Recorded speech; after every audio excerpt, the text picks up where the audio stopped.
बिहार में चुनाव से पहले भ्रष्टाचार को लेकर एनडीए में यानी बीजेपी और जेडीयू में एक बड़ा तूफान उठ गया है।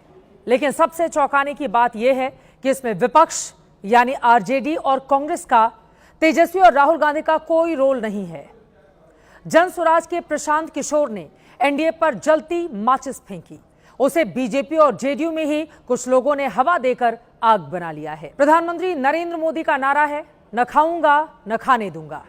लेकिन बिहार में एक नया चुनावी माहौल बन रहा है कि खाऊंगा नहीं, पर तो नीतीश की सोच भी पीएम मोदी जैसी ही है, पर खाने नहीं दूंगा।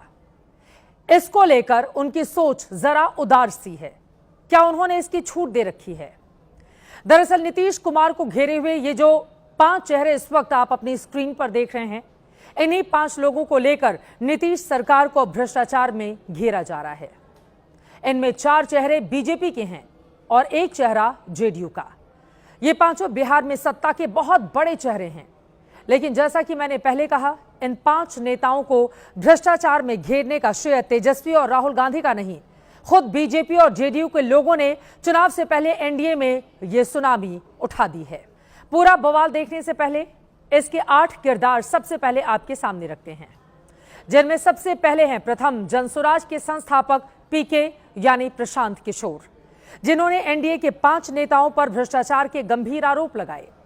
5 नेता जिन पर आरोप लगाए गए हैं, उनमें पहले हैं बिहार के डिप्टी सीएम सम्राट चौधरी, दूसरे हैं ग्रामीण कार्य मंत्री अशोक चौधरी, तीसरे हैं बिहार के स्वास्थ्य मंत्री मंगल पांडे, चौथे हैं बिहार के बीजेपी अध्यक्ष दिलीप जायसवाल और 5वें हैं बीजेपी के सांसद संजय जायसवाल।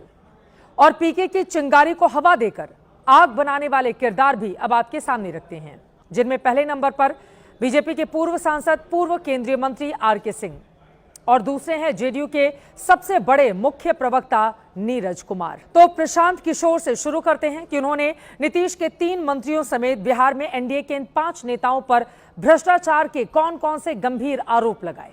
देखिए।